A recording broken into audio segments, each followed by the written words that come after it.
We were saying how very important it is to bring about in the human mind the radical revolution. The crisis is a crisis in consciousness, a crisis that cannot anymore accept the old norms, the old patterns, the ancient traditions. And considering what the world is now, with all the misery, conflict, destructive brutality, aggression, and so on, man is still as he was. He's still brutal, violent, aggressive, acquisitive, competitive, and he has built a society along these lines.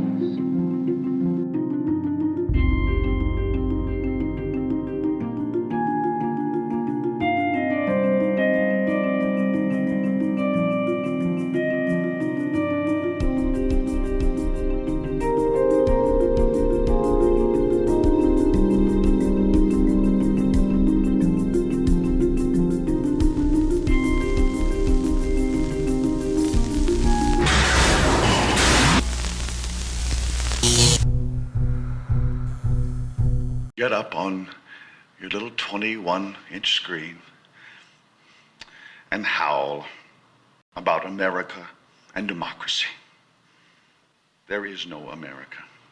There is no democracy. There is only IBM and ITT and AT&T and DuPont, Dow, Union Carbide, and Exxon. Those are the nations of the world today.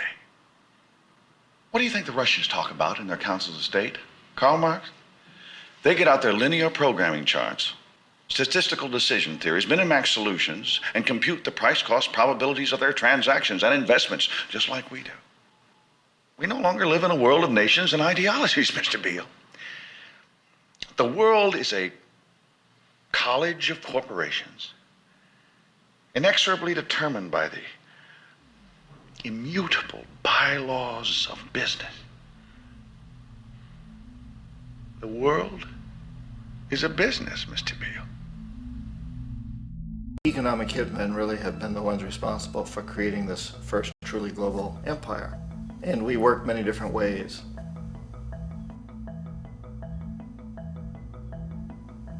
But perhaps the most common is that we will identify a country that has resources our corporations covet, like oil, and then arrange a huge loan to that country from the World Bank or one of its sister organizations.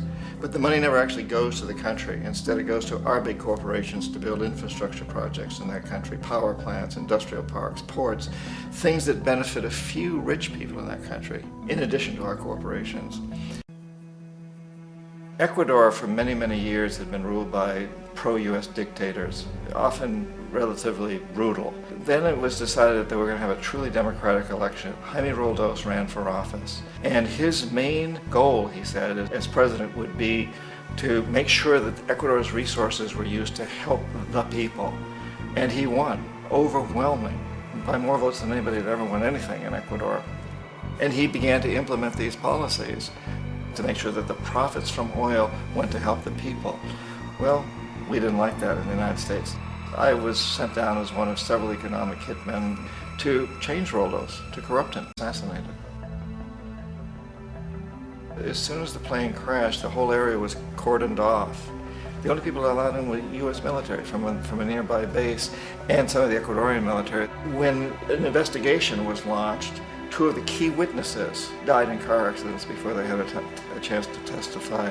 A lot of very, very strange things that went on around the assassination of Jaime Roldos.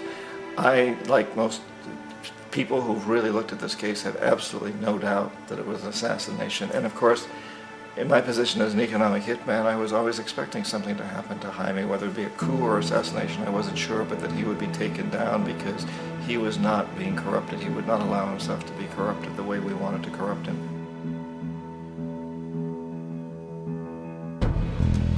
Omar Torrijos, president of Panama, was, one of my favorite people. I really, really liked him. He was very charismatic. He was a guy who really wanted to help his country. And when I tried to bribe him or corrupt him, he said, look, John, he called me Juanito. He said, look, Juanito, I don't need the money. What I really need is for my country to be treated fairly.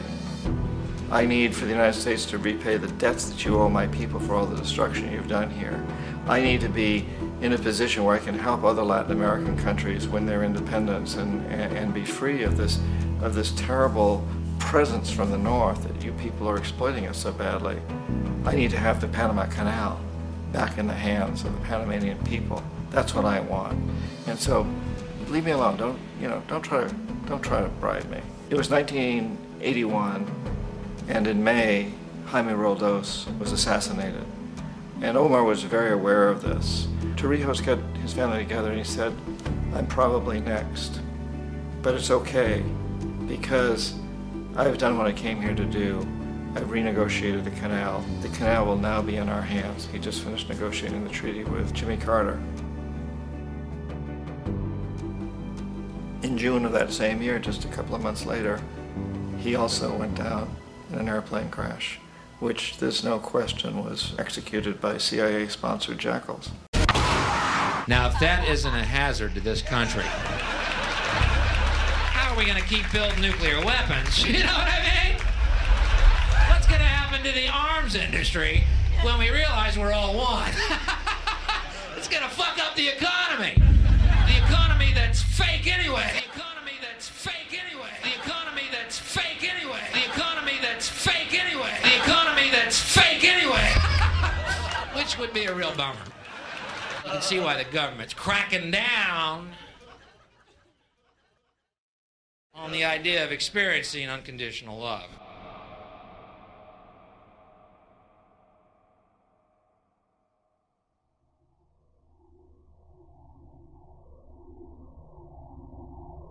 Once we understand that the integrity of our personal existences are completely dependent on the integrity of everything else in our world, we have truly understood the meaning of unconditional love.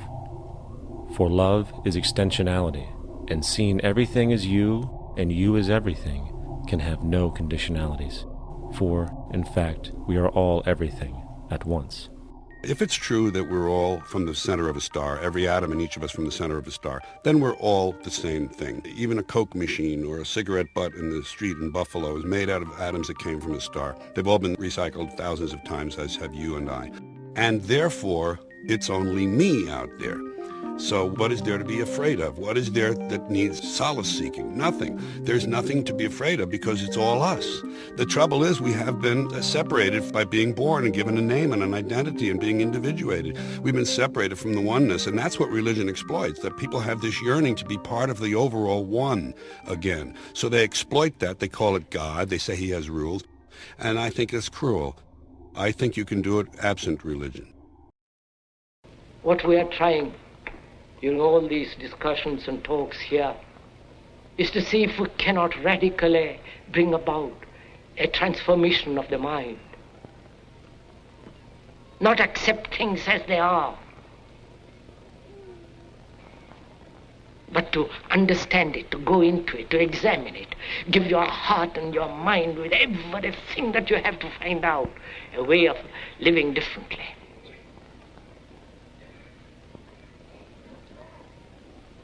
But that depends on you and not somebody else. Because in this there is no teacher, no pupil. There is no leader. There is no guru. There is no master, no savior. You yourself are the teacher and the pupil. You are the master, you are the guru, you are the leader. You are everything. And to understand is to transform what is.